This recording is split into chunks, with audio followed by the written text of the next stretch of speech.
tal? Muy buenas noches. Sean todos ustedes bienvenidos a La Voz del Residente en Pediatría. Como todos los martes, agradecemos mucho su presencia y estamos muy felices que formen de esta parte de nuestras clases para seguir aprendiendo y ser mejores doctores cada día un poquito más. Me gustaría recordarles que nos encuentran en Facebook como Medical Legal Center y en Facebook y en Instagram para La Voz del Residente, para que estén más al pendiente de todas nuestras clases porque tenemos diferentes especialidades a lo largo de la semana. Ahora me gustaría, si usted es primera vez que está con nosotros y no sabe en qué consiste la dinámica, permítame explicarle.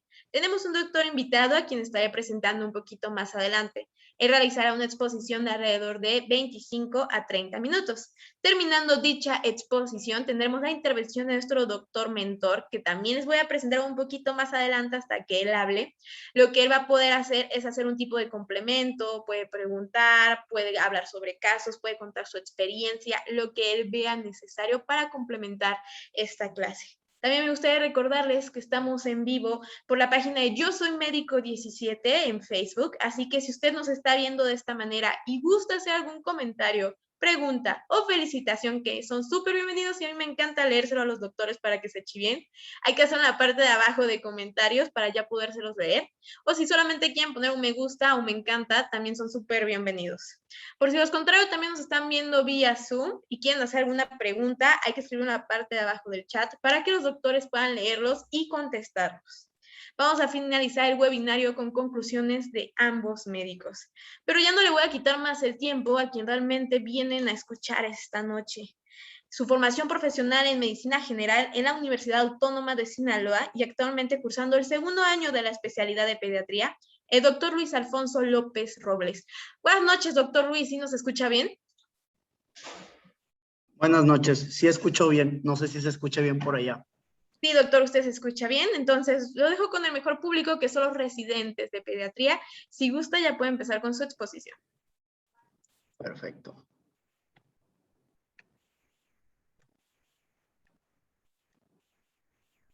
No sé si allí se observe bien la presentación. Ya se ve bien, doctor, adelante. Muy bien, pues antes que nada, buenas noches. Mi nombre es Luis Alfonso López Robles. Soy residente de segundo año de pediatría médica en el Hospital Pediátrico de Sinaloa. El día de hoy voy a compartir con ustedes un tema, el cual lleva por título la nutrición del paciente pediátrico hospitalizado. Cabe destacar que hablar de la nutrición en el paciente pediátrico hospitalizado es un tema pues bastante amplio, que inclusive lleva hasta semestres en las facultades poder realizar. Sin embargo, voy a tratar de hacer un tronco común que nos lleve de lo general a lo particular para que posteriormente cada quien pueda abordar los temas específicos que más le convenga indagar. Antes que nada voy a establecer los objetivos de la plática. Tenemos que destacar la importancia del abordaje nutricional del paciente pediátrico hospitalizado, puesto que los niños todavía tienen dentro de ellos la capacidad de crecer, que es algo que los diferencia de los pacientes adultos. Debemos de conocer lo que es la respuesta metabólica al estrés, puesto que no todos los niños, más bien dependiendo de su edad, pues van a tener diferentes reservas metabólicas que van a poder utilizar o no.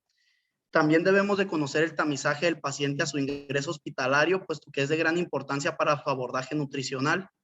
Vamos a conocer las diferentes fórmulas para determinar la tasa metabólica basal y vamos a tratar de resaltar aquellas con las que contamos con mayor facilidad. Vamos a identificar los factores que modifican el aporte calórico, conocido como factores estrés. Vamos a comparar las vías de administración de nutrientes más comunes y por supuesto que vamos a hablar un poquito de la monitorización nutricional del paciente hospitalizado. Antes que nada, y pues para iniciar con esto, vamos a hablar un poquito de la respuesta metabólica al estrés, que es aquella respuesta que ejerce el cuerpo ante cualquier estímulo, ya sea un estímulo traumático, ya sea un estímulo infeccioso, ya sea cualquier tipo de ellos. Y pues como todas las reacciones de nuestro cuerpo, el primero que entra a la acción pues es el sistema nervioso central. Vamos a ver que vamos a entrar a través del sistema nervioso simpático, el cual inicialmente va a generar un aumento en la frecuencia respiratoria, cardíaca y presión arterial, generando impactos inmunológicos y en el metabolismo. También sabemos que a nivel central se encuentra el hipotálamo, el cual se va a encargar de secretar hormonas que posteriormente nos van a estimular otro tipo de hormonas que ya son periféricas, como lo son el cortisol, la hormona del crecimiento, que esa es de vía central, y la hormona tiroidea, la cual va a ser a través de la T3 reversa, la cual ejerce una función nula en el organismo, y la prolactina. Cabe destacar que todas estas acciones son solo el inicio de una respuesta muy compleja que va a ejercer nuestro organismo. Al instante van a estar actuando citocinas a través del estímulo de macrófagos, células endoteliales y monocitos, los cuales van a ser los encargados de liberarlas, generando inicialmente un estado hiperinflamatorio precoz, con la liberación de algunos mediadores muy conocidos, como es el factor de necrosis tumoral alfa y la interleucina 1. Cabe destacar que estos son de características proinflamatorias. Seguido de esto vamos a tener otras dos interleucinas, las cuales son interleucina 6 e interleucina 8, y resalto un poquito la interleucina 6, puesto que esta va a ser la primera que va a llevar la señalización a nivel hepático para que empiece la producción de proteínas de la fase aguda de la inflamación, haciendo dos efectos: una, que se estimule la producción de esta, y otras, inhibiendo la producción de proteínas anabólicas, como son albúmina, como son prealbúmina, que más adelante en la plática vamos a ver que son algunas de las proteínas que podemos utilizar para evaluar el estado nutricional de los pacientes. Una vez que se estimula todo esto, el cuerpo necesita una regularización. Asimismo, la interleucina 6 estimula a los linfocitos T helper tipo 2, los cuales van a liberar una interleucina que es muy importante, la cual es la interleucina 10, la cual va a ser la principal encargada de generar una acción antiinflamatoria, y todo esto nos va a llevar a que haya un efecto a nivel hepático, como antes lo había mencionado, y a nivel del factor insulinoide, el cual el tipo 1, ahorita más adelante vamos a platicar un poquito de él. Seguido de esto viene la respuesta, que es un poquito más retardada, pero que es un poquito más duradera, lo que es la respuesta contrarreguladora con hormonas contrarreguladoras, perdón. Y encontramos en el centro de la pantalla las hormonas contrarreguladoras más importantes, y son contrarreguladoras del anabolismo, como son las catecolaminas, el cortisol y el glucagón. Vamos a ver cómo estas ejercen acción principalmente en las rutas metabólicas comunes de lo que son los carbohidratos, estimulando la glucólisis, la glucogenólisis y la gluconeogénesis, con la finalidad de aumentar las reservas séricas de glucosa. Es importante recalcar que también la glucólisis, si sabemos bien que es una vía que nos conduce hacia la producción de piruvato, y finalmente que pudiese entrar lo que es el ciclo de Krebs, también nos puede llevar hacia una vía anaeróbica, lo cual es el lactato. Este lactato tiene la capacidad, a través de unos ciclos que vamos a ver un poquito más adelante, de convertirse en alanina, y la alanina, perdón, es un aminoácido que se considera como un aminoácido gluconeogénico, por lo cual pudiera pasar a través de esta para formar gluconeogénesis, y es la forma en que apoyaría el músculo para la producción de glucosa sérica. También por el lado de los lípidos, vamos a ver que va a haber un aumento en la beta-oxidación, con la finalidad de degradar estos ácidos grasos para que puedan formar acetilcoenzima A, que es una fuente de alimentación del ciclo de Krebs. Y vamos a ver que también va a estar estimulada la lipólisis, y vamos a ver que la finalidad es tener en demasía ácidos grasos. Esto es importante saber porque no hay una regulación directa entre la necesidad y lo que se produce a nivel del metabolismo de los lípidos. Entonces vamos a ver cantidades aumentadas de ácidos grasos en pacientes, aunque tuvieran niveles séricos de glucosa elevados. Y esto conlleva a una parte fisiopatológica de lo que va a ser el daño hepático en la sobrealimentación, que veremos más adelante. También es importante identificar aquellos aminoácidos que son gluconeogénicos, y no sé si se observe bien, pero en la parte inferior de la pantalla está el glutamato, está la glutamina, y por ahí vamos a ver la alanina, los cuales son los principales encargados de formar glucosa a partir de productos que no son hidratos de carbono. Cabe mencionar que estos son los más comunes porque son los con los que contamos enzimas necesarias para transformarlos. Todo esto nos va a llevar a que haya un aumento en el catabolismo y una disminución en el anabolismo, generando productos como el CO2, el agua y el grupo amino. Cabe mencionar que todos estos son productos medibles que podemos medir, valga la redundancia, a través de, por ejemplo, el CO2 en la calorimetría indirecta o directa, o el grupo amino en el balance nitrogenado.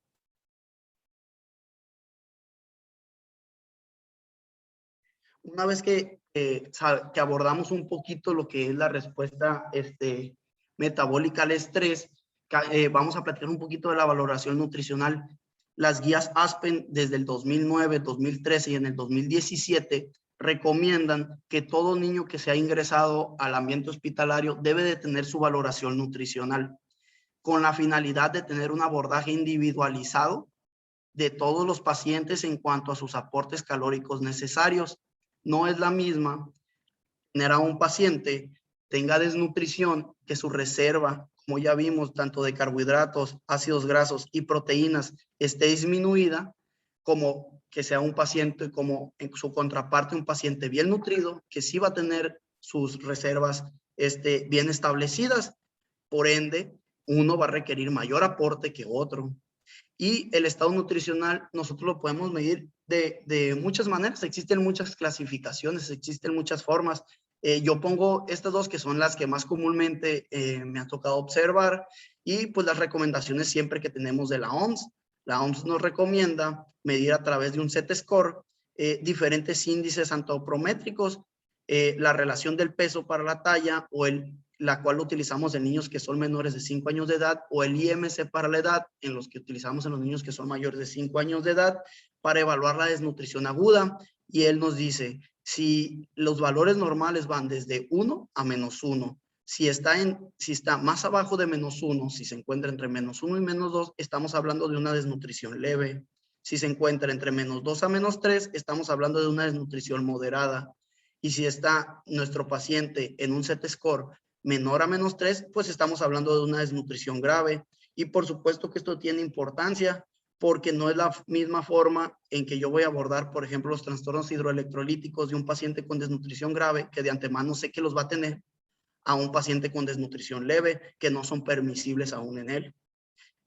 Otro punto que nos pone la OMS para observar es la talla para la edad, y ella nos comenta que con esta relación podemos evaluar la desnutrición crónica, porque un niño que está desnutrido es un niño que no crece, por lo tanto va a quedar debajo de los valores necesarios o de los valores normales de la población de la misma edad. También está la clasificación de Waterloo. Waterloo lo que utilizó fue que sacó el porcentaje del peso para la talla y el porcentaje del peso para la edad, utilizando la percentil 50. Entonces, con una sencilla fórmula en donde podemos multiplicar el peso del paciente por 100 y lo dividimos entre el peso para la talla que se encuentra en el percentil 50, podemos estimar un poquito el porcentaje nutricional de nuestro paciente, el porcentaje que tiene de peso, y clasificarlo.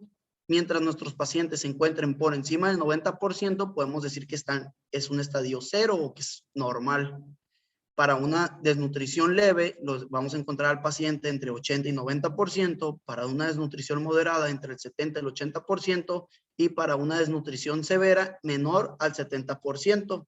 Y como ya lo habíamos comentado, la relación talla para la edad es la relación que nos establece cronicidad, puesto que, como repito, un niño que no tiene los aportes necesarios nutricionales es un niño que no va a crecer, porque su metabolismo anaeróbico no se va a llevar, anabólico, perdón, no se va a llevar a cabo.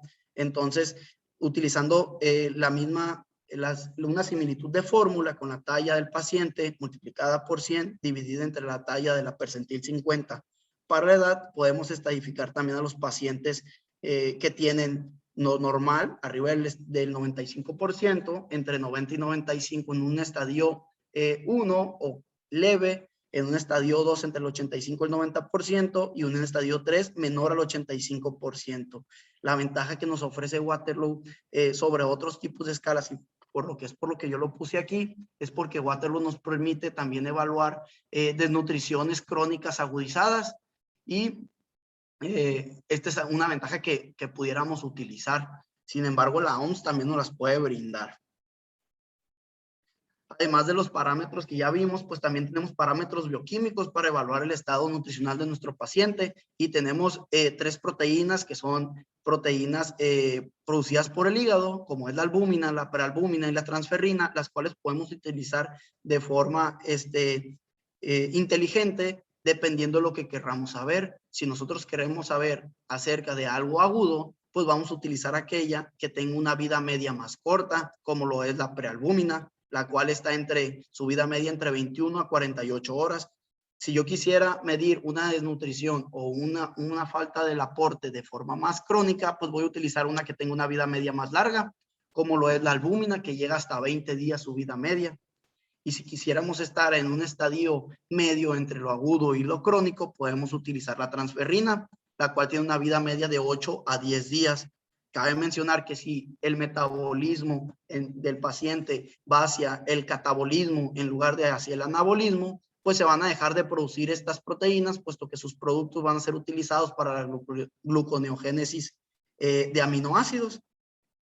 Existen otras proteínas que son un poquito menos comunes, como es la proteína transportadora de retinol, que también tiene una vida media de 10 horas, y muy importante determinar el estado vitamínico y mineral de nuestro paciente. Es bien sabido o es bien conocido el dedo de zinc para la replicación celular, es bien sabido los trastornos hidroelectrolíticos que hacen los pacientes con trastornos nutricionales, y es bien sabido de la necesidad de las vitaminas dentro de nuestro organismo, tanto para el buen funcionamiento como para la buena nutrición. Y por último, con una sencilla biometría hemática podemos determinar a través de los índices de Matías, como lo es la concentración de hemoglobina corpuscular media o la hemoglobina corpuscular media o el volumen corpuscular medio, pues las características que tienen en cuanto al contenido de hierro que tienen los eritrocitos, y de esta forma podemos también evaluar el aspecto nutricional de nuestro paciente. Dentro de la valoración nutricional en los parámetros bioquímicos, quise poner el balance nitrogenado.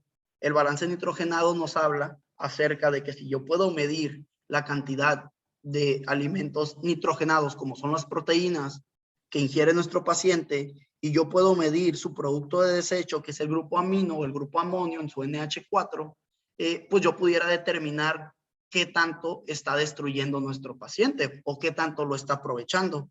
Recordemos que cuando ingerimos las proteínas, las absorbemos. Una vez que las absorbemos, tienen rutas metabólicas que van hacia la desaminación, transaminación y transdesaminación. Esta última es utilizada principalmente por el glutamato, que tiene una transaminasa renal que la utiliza para la liberación de grupos amino. Estos se unen en los túbulos renales con hidrogeniones liberados por las células de las células tubulares y pueden formar NH4, el cual podemos medir. Y a través de una fórmula podemos determinar pues nuestro balance nitrogenado. Si yo tengo un balance nitrogenado positivo, quiere decir que tengo más dentro que de lo que estoy excretando. Si yo tengo un balance nitrogenado negativo, quiere decir que estoy excretando más de lo que estoy ingiriendo. Este balance nitrogenado nos sirve más de seguimiento que de un parámetro inicial, puesto que necesitamos tener el control de lo que nosotros brindamos al paciente. Otro punto muy importante es el cálculo de los requerimientos. El cálculo de los requerimientos va a estar definido como la cantidad de nutrientes necesarios para mantener no solo la salud de nuestro paciente, sino también el crecimiento y un grado apropiado de actividad física. Existen aquí diferencias entre el paciente pediátrico y el paciente adulto, puesto que el paciente pediátrico tiene, aparte de sus requerimientos basales, un aporte extra de requerimientos necesario para el crecimiento, que va desde pacientes prematuros que equipara un 50% con el gasto basal. ¿Qué quiero decir con esto? Que del gasto energético basal, el doble lo necesitamos para el crecimiento. Que si yo calculo 100 kilocalorías por kilo, ocupo otras 100 kilocalorías por kilo para crecimiento, por una forma de ejemplificarlo. Y recordemos que también la mayoría de los pacientes pediátricos tienen una actividad física determinada. Entonces, es importante que tomemos esto en cuenta al momento de querer alimentar a nuestros pacientes hospitalarios.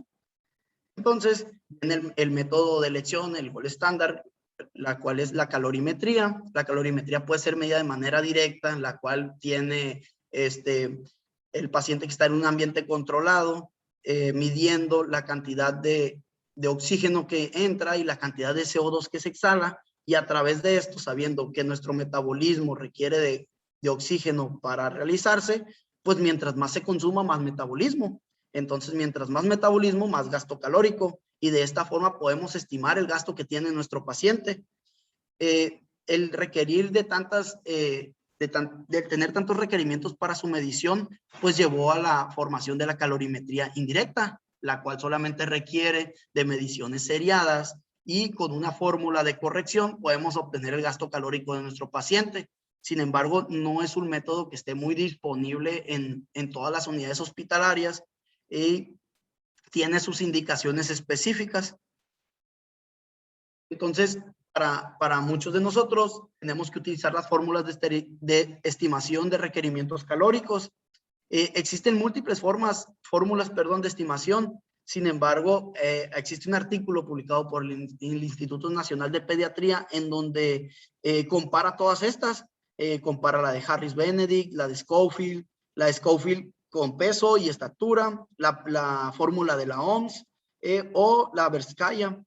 Todas estas, en este estudio se vio que para el paciente, principalmente del Estado de México, las que más se acercaban a sus gastos calóricos, a su estimación de gasto de requerimientos calóricos basales, eran tanto Schofield como la fórmula de la OMS.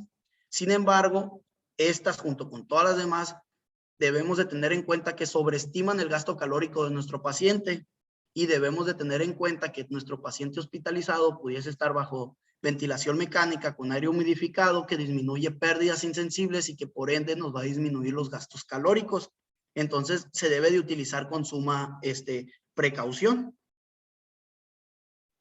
Y hablamos un poquito de lo que es la modificación del gasto energético en reposo.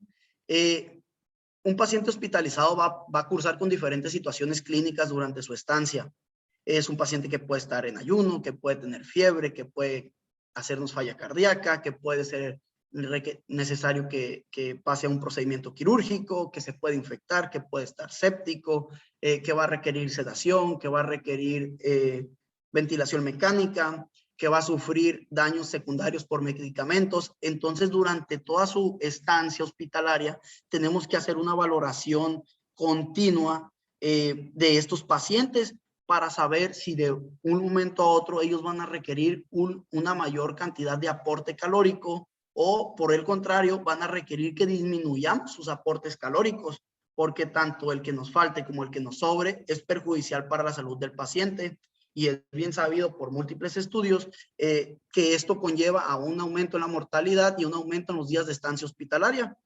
Entonces, la OMS propone un factor de multiplicación de su gasto energético basal. ¿Qué es lo que tenemos que hacer? Determinar su gasto energético basal a través de la fórmula que nosotros elijamos, o a través de la calorimetría. Y una vez que tenemos el gasto energético basal, multiplicarlo por el factor de estrés. En caso de que, por ejemplo, tuviéramos un paciente que tuviera fiebre y que nosotros hubiéramos tasado unas kilocalorías diarias de 100, pues tendríamos que multiplicar 100 por 1.2 por cada grado arriba de 37 grados centígrados que tenga nuestro paciente. Entonces, de esta forma, nosotros vamos a aumentar el aporte calórico porque nuestro paciente está sometido a un estrés. Y de esta forma vamos a asegurar que tenga un adecuado estado nutricional durante toda su estancia hospitalaria. Y también, muy importante, hablar un poquito de la sobrealimentación. La sobrealimentación la vemos más enfáticamente en todos aquellos pacientes que tienen nutrición parenteral, tanto parcial como total, porque esta no tiene un filtro muy importante, un filtro fisiológico que tenemos todos nosotros, que es nuestra barrera intestinal, nuestro epitelio intestinal. Entonces, todo aporte que nosotros damos a nuestro paciente es un aporte que va a tener una repercusión directa sobre el metabolismo de nuestro paciente. ¿Y qué es lo que sucede? Si nosotros sobrealimentamos a nuestros pacientes, son pacientes que van a tener mayor tasa metabólica y son pacientes que van a requerir mayor eliminación de CO2, Y si esto lo agregamos a un paciente que tuviera algún problema de tipo respiratorio, pues vamos a generar que nuestro paciente tenga mayores complicaciones para poderse adaptar a una entidad patológica que de por sí ya tiene. Otro punto en donde nos afecta es a nivel inmunológico.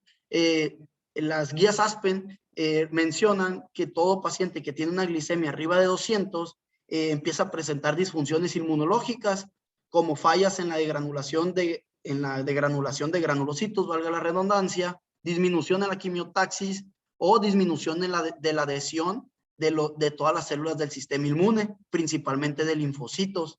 Y a nivel hepático, todos estos pacientes que son sobrealimentados, repito, principalmente por nutrición parenteral total, que no tiene un filtro, son pacientes que pudiesen llegar a tener un aumento en la demanda del metabolismo hepático, porque va a tratar de compensar, almacenar todo esto que nosotros le estamos dando extra, y lo que va a generar es que va a descuidar un sistema que se llama sistema retículo endotelial, va a generar necrosis por apoptosis de hepatocitos, y nos va a generar que disminuya la capacidad de filtración del sistema retículo endotelial, generando mayor incidencia de infecciones respiratorias en los pacientes, puesto que este es el último filtro previo al paso de la circulación a nivel pulmonar. Es bien sabido también que la utilización de ácidos grasos que son basados en omega 6, que son precursores del ciclo del ácido araquidónico, van a generar inflamación local a nivel hepático con la posterior necrosis del área y generando áreas cirróticas que también pudiesen llegar a causar una disfunción del sistema retículo endotelial, aumentando la incidencia, como les comentaba anteriormente, de las infecciones respiratorias. Y por último, me gustaría un poquito hablar acerca de las vías de administración, tanto como todos los apartados que hemos visto previamente, pues todos requerirían de a lo mejor 2, 3 clases cada uno para poder explicar a profundidad la función o la importancia como tal de cada uno de ellos, y no es la excepción de las vías de administración. Tenemos siempre el que pensar por cuál vía voy a nutrir a mi paciente. Puede ser por la vía enteral o puede ser por la vía parenteral. Yo no encontré una sola guía que no recomendara la vía enteral sobre la vía parenteral. Sin embargo, sabemos que existen contraindicaciones de la vía enteral que justificarían el inicio de la otra. También la vía parenteral no solamente puede utilizarse de forma total, también puede ser parcial cuando los requerimientos de nuestro paciente no puedan ser otorgados alimentándolos por vía oral o por vía gástrica o transpilórica y requieran un aporte extra de nutrientes. Aquí está un algoritmo que me gustó mucho, también menciona las guías Aspen, creo que son del 2013 en donde dice, te va orientando acerca de cuál es la vía que tú vas a elegir para tu paciente. Si el paciente es candidato a soporte nutricional porque ya lo evaluamos, porque ya lo tamizamos, entonces vamos a elegir. ¿Tiene contraindicaciones para nutrición enteral? Si sí las tiene, vamos a utilizar la nutrición parenteral, y hay que pensar, ¿va a ser de corta duración o de larga duración?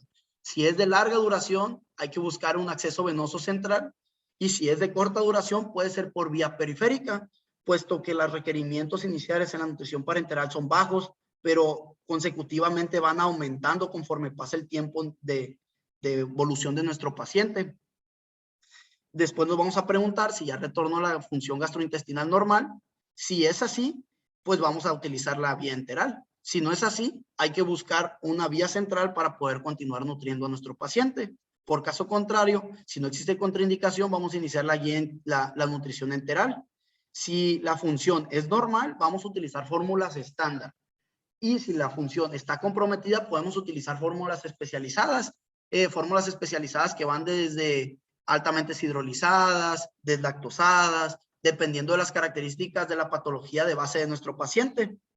Y después, como siempre, tenemos que vigilar su tolerancia. Si se tolera adecuadamente, podemos continuar avanzando en la alimentación de nuestro paciente. Si se considera, si la tolerancia no es adecuada, tenemos que ir buscando una fórmula que sea la que se ajuste mejor a nuestro paciente, o, en otro caso, la suplementación con nutrición parenteral.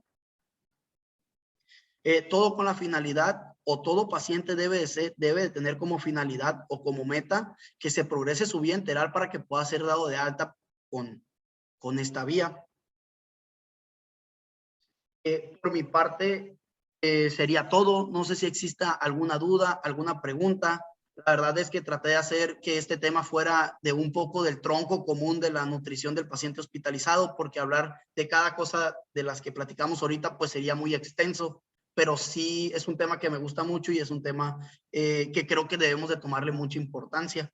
Entonces, no sé si existe alguna pregunta. Muy bien, muchas gracias, doctor Luis. Antes que nada, felicitarlo. Fue una plática muy fluida. Felicidades, estuvo muy bien. Antes de cederle la voz a nuestro doctor mentor, me gustaría recordarles que si tienen alguna pregunta, como dice el doctor Luis, o algún comentario que quieran hacer, hay que escribirlo en la parte de abajo de comentarios si nos están viendo por Zoom o si nos están viendo por Facebook también, para yo esos poder leer a los doctores y puedan contestarlos o saber sus comentarios. Ahora voy a pasar a ceder la voz a nuestro doctor mentor invitado de esta noche, no sin antes presentarlo, permítame, egresado de la Facultad de Medicina de la UAS, especialidad en pediatría en el Hospital Infantil del Estado de Sonora, maestría en Ciencias Médicas, el jefe de enseñanza e investigación del Hospital Pediátrico de Sinaloa, coordinador del Centro de Simulación Clínica de la Facultad de Medicina, actualmente cursando la maestría en Educación en Salud, el doctor Alberto Páez Salazar. Buenas noches, doctor Alberto, muchas gracias por estar con nosotros. Hola, buenas noches. Muchas gracias a todos por la invitación. Pues aquí, pues complementando lo que magníficamente expuso Luis Alfonso López Robles sobre la nutrición infantil y la evaluación del estado nutricional. Para el pediatra es imprescindible, ¿no? Realizar una evaluación nutricional en todo aquel paciente que atiende, tanto aquel paciente sano, pero también aquel paciente que llega al hospital. Por eso es muy importante que nosotros durante la fase de enseñanza aprendamos cómo debemos hacer una evaluación nutricional completa. Necesitamos discriminar cuáles son los trastornos de alimentación, cuáles son los trastornos de nutrición que tiene el paciente, porque necesitamos saber qué respuesta va a tener el paciente ante la enfermedad. No olvidemos que una respuesta va a ser en el paciente que está sano y otra respuesta que puede ser completamente diferente al paciente que está enfermo y que durante la evaluación, que durante la estancia hospitalaria se puede desnutrir. O bien aquel paciente que llega ya con un trastorno en la nutrición, ya sea por desnutrición o bien por sobrealimentación, obesidad o sobrepeso, y que también va a responder de una manera diferente.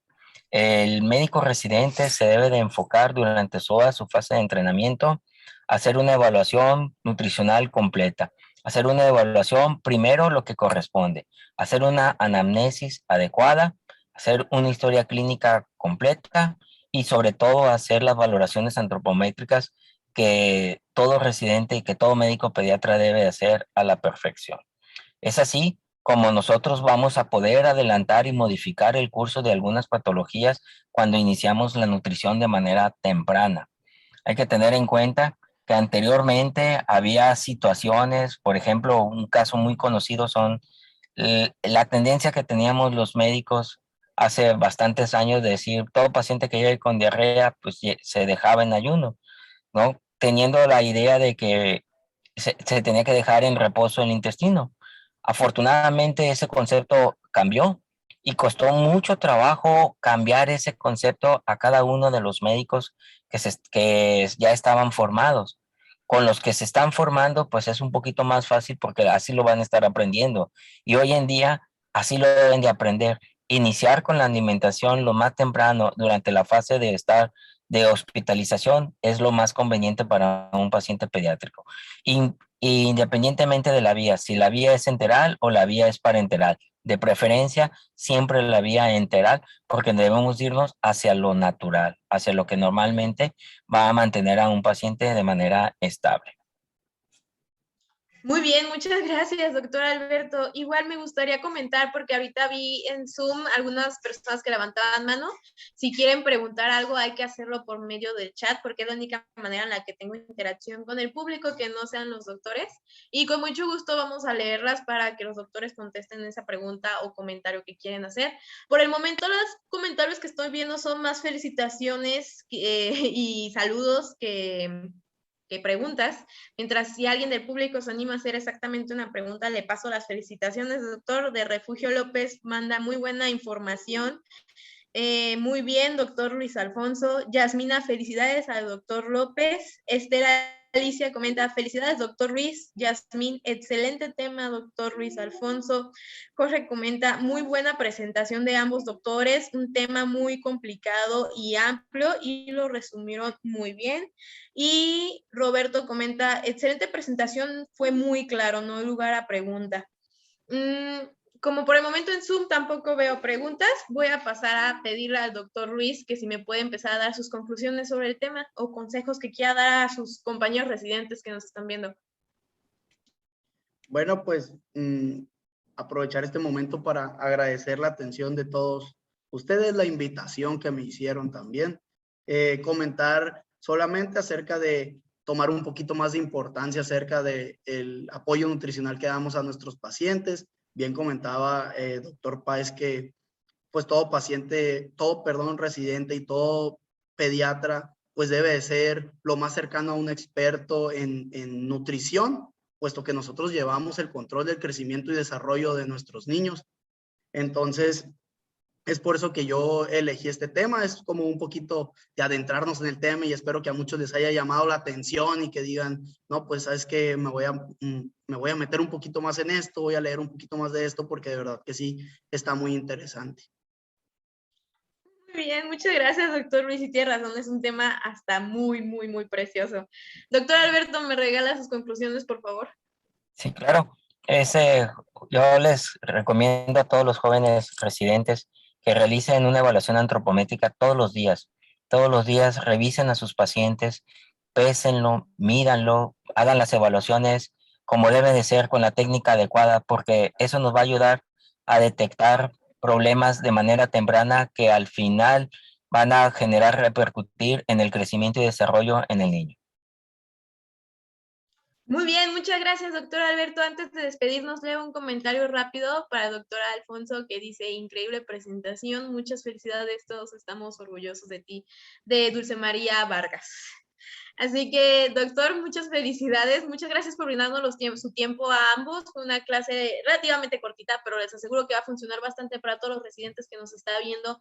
Si ustedes se perdieron un poquito de la plática del doctor Luis y quieren volver a revivirla y de los complementos del doctor Alberto, les recuerdo que nos encuentran en Facebook como Medical Legal Center. Buscan La Voz del Residente y los martes de pediatría van a encontrar esta plática para que puedan revivirla y estudiarla las veces que usted guste.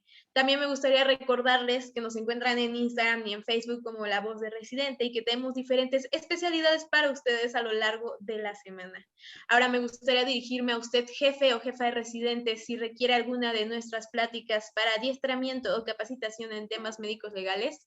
Por favor, comuníquese con nosotros al correo electrónico atención.mlc@gmail. Atención, hay que escribirlo sin acento.mlc@gmail.com y estará recibiendo de nuestras pláticas gratuitas en esta temporada de pandemia. Sin más que decir, muchas gracias, doctor Luis, por ser nuestro maestro esta noche y le agradecemos mucho que haya aceptado nuestra invitación al doctor Alberto. Gracias.